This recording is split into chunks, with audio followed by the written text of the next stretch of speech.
अस्सलाम वालेकुम second year, कैसे हैं आप सब।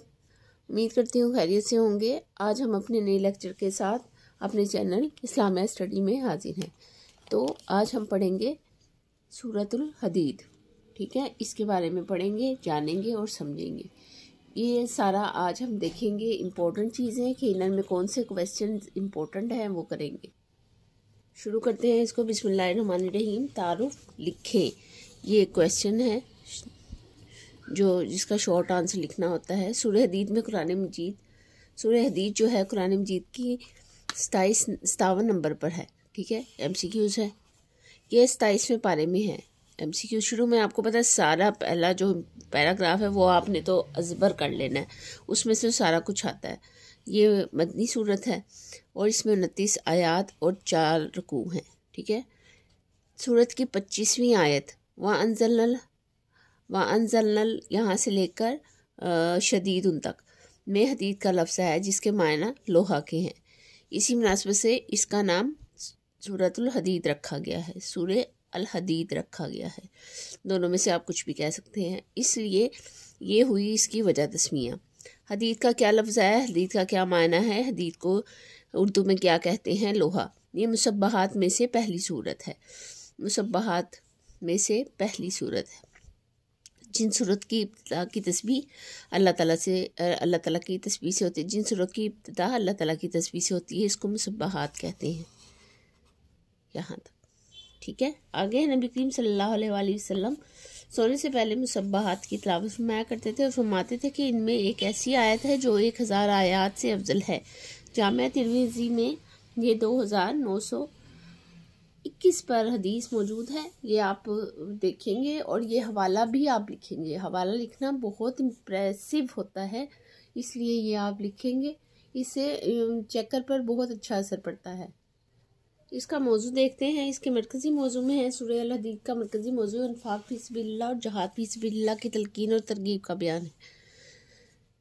तो इसके बुनियादी मज़ामीन लिखें, ये आप अपने अल्फाज में लिखेंगे। पहले ही शॉर्ट है, इसको और शॉर्ट भी करेंगे तो अपने अल्फाज में ही हो जाएगा।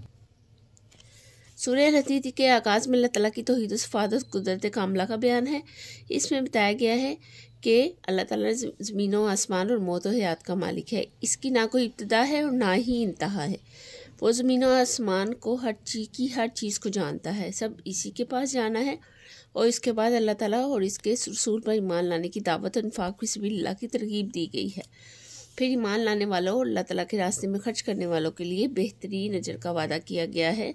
इन्फाक फी सबिलिल्लाह की तरगीब दिलाते हुए वाज़ा किया गया है कि जब जिन सहाबा कराम रज़ियल्लाहु तआला अन्हुम ने फ़तह मक्का से कबल अल्लाह ताला के रास्ते में खर्च किया और क़िताल किया, वो इन लोगों की निस्बत अजीम दर्जात के हामिल है जिन्होंने फ़तह के बाद ये अमाल अंजाम दिए।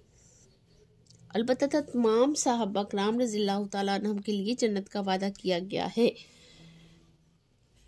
इन्फाक फी सबिलिल्लाह की तरगीब के बाद मोमिनीन और मुनाफिकीन का इंजाम का जिक्र किया गया है। बताया गया है कि अहले ईमान इसी तरह जन्नत में जाएंगे कि इनके आगे और दाएं नूर होगा, जबकि मुनाफिकीन इससे महरूम होंगे। इसके बाद दुनिया की बेसबाती का जिक्र है। इस सूरत में अहले ईमान को खशियत इलाही की तलकीन की गई है। अहले किताब की तंगदिली का जिक्र किया गया है। अहले किताब कौन थे? अहले किताब जिन लोगों को किताब दी गई, ज़बूर, तौरात, इंजील वालों के बारे में बात है। मोमिनीन को हुक्म दिया गया है कि वो आखिरत की तैयारी करते हुए मग़फ़िरत और जन्नत के तलबगार रहें, यानी वो जब भी दुआ मांगे तो मग़फ़िरत और जन्नत की दुआ मांगे। सूरत के आखिर में इत्तबाए रसूल ख़ातमुन नबीय्यीन सल्लल्लाहु अलैहि वसल्लम के समरात का जिक्र किए गए हैं। ये वाज़ा किया गया है कि अल्लाह ताला ने अंबिया और रसूल अलैहिस्सलाम को दलाइल किताब और मीज़ान के साथ मबूस फरमाया है ताकि लोग इंसाफ पर कायम रहें। इसी ज़माने में बतौर ख़ास हज़रत ईसा अलैहिस्सलाम का तज़किरा करते हुए फरमाया गया है कि हमने इन्हें इंजील मुक़द्दस अता की और इनके पैरोकार के दिलों में नरमी और रहमत पैदा कर दी। अलबत्ता रहबानियत यानी तर्क दुनिया और माशरती जिम्मेदारियों से फ़रार होना नसारा ने खुद ईजाद किया था। ये हो गया इसके बुनियादी मज़ामीन। अब बुनियादी मज़ामीन के आगे जो हम इसका करेंगे वो होगी एक्सरसाइज की तरफ हम आएंगे। इसके कोई वर्ड्स मीनिंग नहीं है, इसकी ट्रांसलेशन नहीं है। तो मुसब्बहात में सबसे पहले मश्क में एक्सरसाइज में है, दुरुस्त जवाब का इंतखाब करें। मुसब्बहात में सबसे पहली सूरत कौन सी है जो अभी हमने पढ़ी? कौन सी पढ़ी है? अभी हमने सूरतुल हदीद पढ़ी है। अल हदीद के माना क्या है? ये मैंने पीछे भी आपको हाईलाइट करवाया है, लोहे के हैं। जिन सूरतों के इब्तिदा में अल्लाह ताला की तस्बीह बयान की गई है, इनको क्या कहते हैं? ये भी मैंने आपको हाईलाइट करवाया है, मुसब्बिहात कहते हैं।